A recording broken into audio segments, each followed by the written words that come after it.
I'm part of a coalition which will be able to produce a competent president with the capacity, compassion to save this country. And you look at the assemblage in that room. Some have described them as geriatrics who are old and done politically, who have been former this, former that. And this is Peter Obi, and your reputation, you know what your reputation is with the Nigerian people.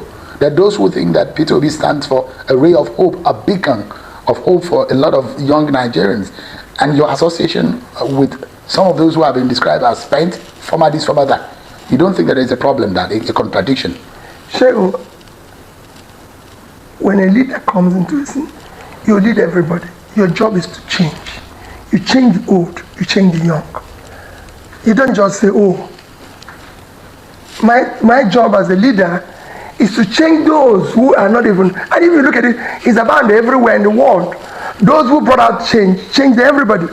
Even for those of us, I'm sure it's in Islam, it's within the Quran, it's in the Bible, that those who actually, like Paul, who was previously Saul, who actually wrote everything, was one of those who were major persecutors of Jesus Christ and his team. But God changed. So my job is to even change the unchangeables and bring them in line with what they want, good governance. So like a messiah. That's what you want to be. Whatever you call it. A political messiah. It's not for me to say, oh, this one is bad, this one is good. No. It is for everybody to come together and show that you can do things better.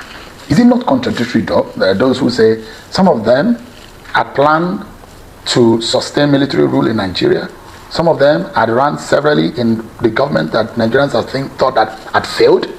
And you say you want to reform Nigeria. Is it not contradictory? In fact, you need someone who has been in bad government. Their experience is critical.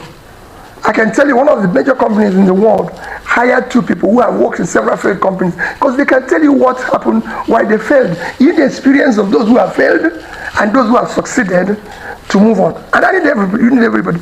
It is a critical experience because they know what can fail a system and they know what was wrong with the system. So you need everybody. So if you want to serve, you must serve everybody.